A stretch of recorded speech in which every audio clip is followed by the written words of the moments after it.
Pemberton marketed the drink in much the same way a snake oil salesman would in Victorian times. The ads for the French wine cola touted it as the world's great nerve tonic. The drink claimed itself as a cure for almost anything that could ail you, and was even endorsed and recommended by the most eminent medical men. The drink supposedly cured mental and physical exhaustion, chronic and wasting diseases, dyspepsia, kidney and liver issues, heart disease, melancholia, hysteria, neuralgia, sick headache, throat and lung issues, sleeplessness, despondency, and even tired feelings. The drink was said to be truly wonderful and strength restoring, and it certainly should have been for the then steep cost of $1 per bottle, which would translate to around $20 per bottle in today's market. A bargain price for an elixir that could cure anything and everything. In reality, Pemberton's French wine coca was an alcoholic beverage that was a mixture of cola nut, damiana, coca, and, of course, alcohol. Cola nut has a concentration of caffeine and is actually where the term cola would originate. Damiana is a shrub that is said to help with anxiety, a claim that still hasn't been fully proven. Coca refers to the coca plant. Specifically, the plant has a small, naturally occurring amount of cocaine. The levels are so low, 25% to 77% per leaf, that one cannot simply chew or brew the leaf to experience the full effects of cocaine. Although drinking brewed leaves may not give one a euphoric high, the leaf of the coca is used for a variety of treatment purposes, including pain relief from broken bones, childbirth, headache, rheumatism, and even ulcers. In order to bring the euphoric effects of the coca leaf alkaloids out, a chemical extraction process is necessary. Pemberton used this process for the coca leaf to create a coca wine. The effects of a coca wine are very distinct from that of, say, snorting cocaine. The high is more subtle and lasts longer, without any need for further doses every half hour to 45 minutes. The side effect of sexual arousal is still present. In fact, John Pemberton himself is said to have boasted his wine as a most wonderful invigorator of sexual organs. The temperance movement. Pemberton soon encountered opposition to his alcoholic wonder drink when the state of Georgia, where he was still based, passed a law that it gave the option to vote for prohibition to each county in the state in 1885. The temperance movement was in full swing in Georgia, where the Woman's Christian Temperance Union, WCTU, had been active since 1880. The WCTU would eventually help lead the charge towards nationwide prohibition in 1920.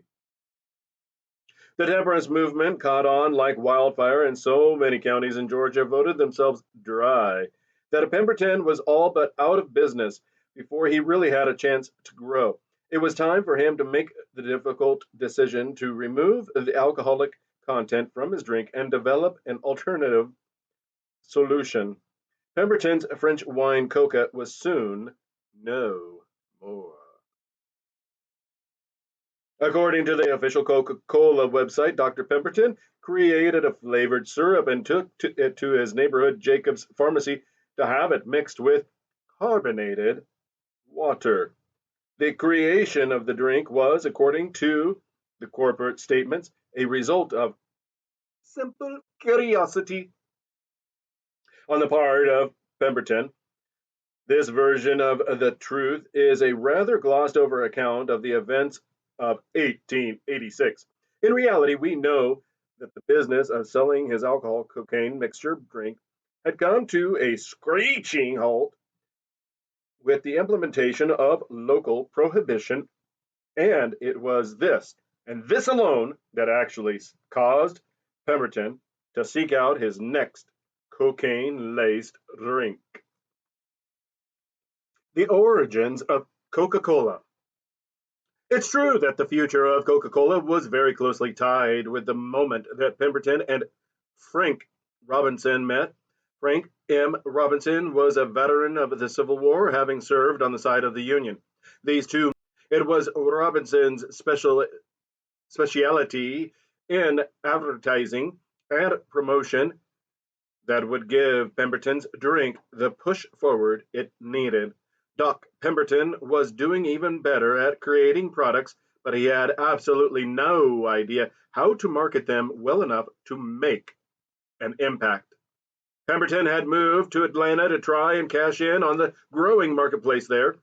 He wanted to develop a product that would stand apart from all others. It was in the basement of his Atlanta home that he constructed his own laboratory, and he went to work.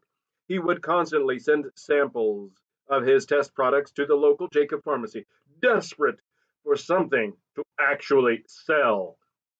He would try out various combinations until the feedback he got from the consumers showed that he had found a combination that tested well. Pemberton was finally successful in creating something unique. His drink was the first ever soda, not a type or flavor of cola, but the very first one. We can only imagine living in a world without all of the soda pop choices that we enjoy today.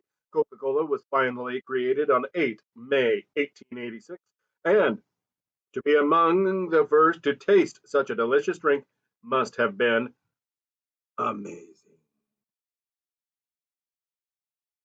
They finally had the formula for the cola, but the trick was now to actually get it into the hands of the consumer. The product first needed a name and a logo.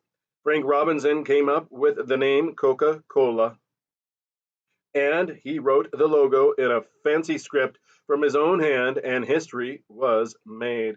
The drink still uses a logo inspired by that original script to this very day. Robinson knew that he needed a great angle to market the drink, and it was the very temperance movement that brought an end to Pemberton's last invention that would create the perfect nesting ground for his newest and most successful one. The soda fountain was a cheerful and light-hearted place where you could get yourself an ice cream, mineral water, or other various beverages and relax with friends. The popularity of the soda fountain would boom in many parts of Georgia once the temperance movement began. It was no longer acceptable or legal to be in a bar or a saloon. In fact, they had all been closed in 1885. The soda fountain quickly became a cultural hub and gathering place to meet with friends and discuss current events, politics, and culture.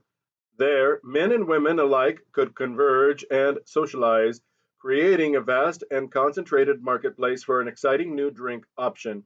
It was in the soda fountain that Coca Cola would find its audience.